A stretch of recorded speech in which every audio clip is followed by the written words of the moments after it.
మొత్తం టీఎంసీస్ నుంచి మొదలు పెడితే ప్రతి ఒక్కటి ఈయన కొరకు నేర్చుకోవాల్సి వచ్చింది. ఈయన చేసిన దుర్మార్గాలను కింద గట్టకు 100 టీఎంసీలు ఉండదు, అది మేడిగడ్డ అంటే కూడా 100 టీఎంసీలతో కడితే అది పెద్ద ఎత్తున మనం ఎత్తిపోసుకోవచ్చు అని చెప్పి అలా ప్రజల్నే తిప్పి పంపించే ప్రయత్నం చేసింది.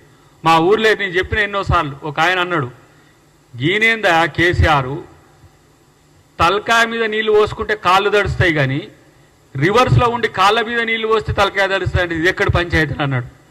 ఇంత పెద్ద మనిషికి ఊర్లో ఉండే పెద్ద మనిషికి అర్థమైంది కానీ కేసీఆర్కి అర్థం కాలేదు. ఎందుకంటే lifting the funds is the main criteria of mister KCR on that day. కాబట్టి మేము డెఫినెట్గా దాని మీద మా ముఖ్యమంత్రి గారికి కూడా ఏవే అంశాల పట్ల మేము అప్పుడు అబ్జర్వేషన్స్ ఉన్నాయో కూడా అటు ఇరిగేషన్ శాఖ మంత్రికి ఇటు ముఖ్యమంత్రి గారికి కూడా నివేదిస్తాం. ఇలాంటి తప్పులు చేసి దబాయించేటోళ్లకు సరైన శిక్షలు పడాల్సిందే. పిలిస్తేనే పాపం అన్నట్టుగా ఫీల్ అవుతున్నారు వాళ్ళు. ఎట్లా పిలుస్తారు అసలు? కమిషన్ మమ్మల్ని పిలుస్తుందా? కమిషనే కాదు, తప్పు చేస్తే కామన్ మెన్ నుంచి రాష్ట్రపతి వరకు తప్పు చేస్తే నిలదీసే హక్కు రాజ్యాంగబద్ధంగా కలిగి ఉన్నారు వాళ్ళే. ఆ శిక్షకు బాధ్యులు కూడా కావాల్సిన బాధ్యత ఉన్నది. ఈరోజు ఎవరు చట్టానికో న్యాయానికో రాజ్యాంగానికో అతీతులు కారు. కాబట్టి కేసీఆర్ ఇంట్లో కూర్చుంటే మాత్రం తప్పదు. లేకపోతే ఆయన ఎవరో పోయింది కదా ప్రభాకర్ రావు గారు, అక్కడ ఎన్నో పోయి తప్పించుకొని ఇంటర్పోల్ నుంచి దొరకకుంటున్నాడు. అట్లా ఏమైనా తప్పించుకోపోవడానికి అమెరికాకు పోతున్నావు ఆయన కాక? అట్లేం పోకు, నువ్వు నీ నిజాయితీ నిరూపించుకో, పూలదండలు వేస్తాం. తప్పు చేస్తే అరదండాలు తప్పవు. కాబట్టి ఈ అంశాల్లో స్పష్టత లేకుండా ఇలా నిజాయితీగా చిత్తశుద్ధితో ఉంటే ఇలా ఘోష్ కమిషన్ వేయడం అనేది ఇలా ఒకవేళ మీరు అది తప్పని తేలిస్తే మాకు కోర్టులే ముట్టకాయలు వేస్తాయి కదా. ప్రిమాఫేసి లేకుండా కమిషన్ ఎట్లా అడ్రస్ అవుతుంది? దానికి సంబంధించిన రూల్స్ ఎందుకు ఫ్రేమ్ చేయడం అవుతుంది? రూల్స్ ఫ్రేమ్ చేసినా కూడా ఎట్లా అబైడ్ అవుతారు? మీరు అబైడ్ మేము కాము, మేము లేఖలతోనే చేస్తామంటే ఆ పని చట్టం చూసుకుంటుంది. కాబట్టి ఇలా గత ప్రభుత్వంలో జరిగిన అవినీతి అక్రమాల పట్ల రేవంత్ రెడ్డి గారి ప్రభుత్వం చాలా స్పష్టంగా ఉన్నది. బీజేపీ నాయకులారా ఏదో మొన్న ఆయన ఏదో ప్రభాకర్ అన్న స్టేట్మెంట్ వాడుకొని కాంగ్రెస్ ప్రభుత్వమే టీఆర్ఎస్ను కాపాడుతుంది అని అనుకుంటే ఇగో మీ నాయకుడు కూడా వచ్చిండు. Mister Etela is there. ఆ రోజు మరి ఏ అగ్రిమెంట్తో వచ్చిండ్రో, మీ రాజకీయంగా మిమ్మల్ని మీరు నష్టం చేసుకోవడానికి తెచ్చిండ్రో కానీ అలా కిషన్ రెడ్డిని అధ్యక్షునిగా పెట్టమన్నది కేసీఆర్ అని ఒక రూమర్ తెచ్చుకుంటురి పాయ్. మరి ఈటల రాజేందర్ని తెచ్చుకుంటారు. ఇప్పుడు ఆయన ఎవరు పంపిస్తూ వచ్చిండో మరి ఇక్కడికి? అంటే మీ మధ్య ఉన్న రాజకీయ రహస్య ఒప్పందం ఇప్పుడు అర్థం కావట్లే. దొంగలు కలిసి ఊర్లు పంచుకున్నట్టు ఇలా ఈటల రాజేందర్ ఈడికి వచ్చిండు, మీ దగ్గరికి వచ్చిండంటే ఆయన చేసిన తప్పులు అంటే కాంగ్రెస్ పార్టీకి వస్తే పుసుక్కున్న మళ్ళీ బీజేపీ వాళ్ళు నా మీద ఎంక్వైరీ చేస్తారని బీజేపీకి పోయిందా?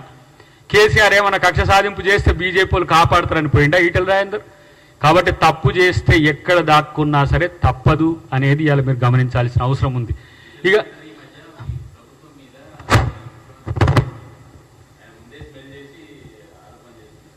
ఆయనకి ఇప్పుడు ఏదో సీల్డ్ కవర్లో ఏదో దాచిపెట్టిరట, దానికి బండి సంజయ్ ఇంకో గుంపు అడ్డం పడుతుందట. మరి ఇంకో గుంపు రహస్య గుంపు మరి కిషన్ రెడ్డి ఎవరైనా తయారు చేసిండో తెలియదు కానీ కొడక అంటే బూతులు తిడితే లేకపోతే రేవంత్ రెడ్డి గారిని అంటే ఈయన చాలా గట్టిగా ఉండని చెప్పి ఆయన అనుకుంటారని చెప్పి మరి ఈటల రాజేందర్ గారు ఈ మధ్య మాటల్లో తూలుతున్న వైనం మనం చూస్తున్నాం. కాబట్టి నేను గతంలో కూడా చెప్పినా మీరు ఎన్ని చేసి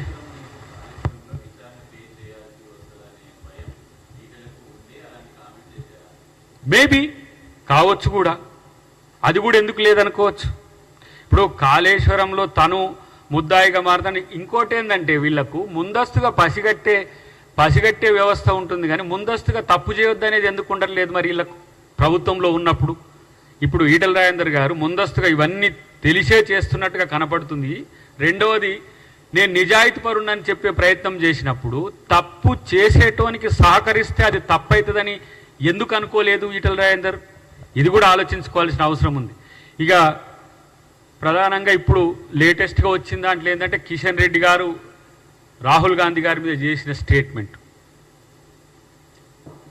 మీరు రాహుల్ గాంధీనే దేశద్రోహి అనే స్థాయికి దిగజారినరంటే మీరెవరు?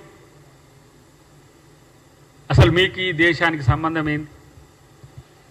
స్వాతంత్ర సంగ్రామంలో నెహ్రూ ఏండ్ల కొద్ది జైలుకు పోయిన చరిత్ర, ఇందిరాగాంధీ జైలుకు పోయిన చరిత్ర.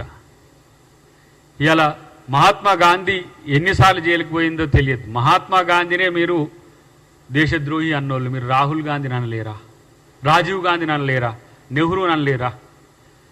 ఇలా దేశద్రోహులనేమో వదిలేస్తున్నారు. బయట చాలామంది ఇప్పుడు రహస్యంగా సమాచారం ఇచ్చిన వాళ్ళ పట్ల మీ విధానం లేదు. ఇంత నష్టం జరిగింది, ఎట్లా మీరు ట్రంప్ మధ్యవర్తిత్వాన్నో లేకపోతే ఇట్లా ఒప్పుకొని సీజ్ ఫైర్కి ఒప్పుకున్నారు ఒకటి, ఎన్ని విమానాలు కూలినాయని ప్రశ్నిస్తే, మిమ్మల్ని ప్రశ్నిస్తే దేశద్రోహ, ప్రభుత్వాన్ని ప్రశ్నిస్తే దేశద్రోహ, బీజేపీ విధానాన్ని ప్రశ్నిస్తే దేశద్రోహ. దేశద్రోహపు చర్యలు పాల్పడేటోళ్ళ పట్ల మీకు క్లారిటీ లేదు. ఇలా సిగ్గుండాలి ఆ కుటుంబాన్ని దేశద్రోహుల కుటుంబం అంటానికి. ఇలా చీమలు పెట్టిన పుట్టలో వచ్చి పాములు చేరినట్టుగా మీకు దేశ స్వాతంత్రానికి, భారతదేశ ఆత్మకు, భారతదేశ యొక్క సార్వభౌమత్వానికి, గణతంత్రానికి సంబంధమైంది. ఇలా జాతి విద్వేషాన్ని రెచ్చగొడుతూ, మతాల మధ్యన వైరాలు పెడుతూ, కులాల మధ్యన కుంపట్లు పెడుతూ మీ రాజకీయ జీవితాన్ని అక్కడ చలిగాచుకుంటున్నట్టుగా ఉంటున్న మీరు, ప్రత్యేకించి నేనంటున్నా మనోడు కిషన్ రెడ్డి,